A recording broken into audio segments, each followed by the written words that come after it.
আসসালামু আলাইকুম dear football lovers, welcome to খেলার খবর। 2026 বিশ্বকাপে কেমন হতে পারে ব্রাজিলের attacking line up? Right side থেকে টান নিয়ে ভেতরে ঢুকবেন বর্তমান বিশ্বের অন্যতম সেরা right winger Raphinha Dias. Left side থেকে আগুন ঝরাবেন কার্লো আনচেলত্তির আরেক তুরুপের তাস ভিনিসিয়াস জুনিয়র।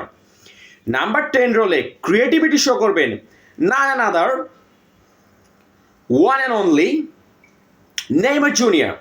অ্যান্ড নাম্বার 9-এ ফিনিশিং টাচটা দিবেন ম্যাথিউস কুনহা, এবং তাদেরকে রিপ্লেস করার জন্য সাইড লাইন থেকে উঠে আসবেন Estevao Willian, Gabriel Martinelli, Rodrygo, Endrick Felipe, Joao Pedro, অ্যান্টনিদের মতো তরুণ তারকারা।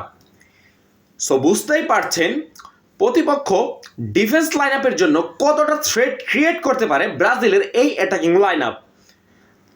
তার বলার অপেক্ষা রাখে না। ধন্যবাদ সবাইকে।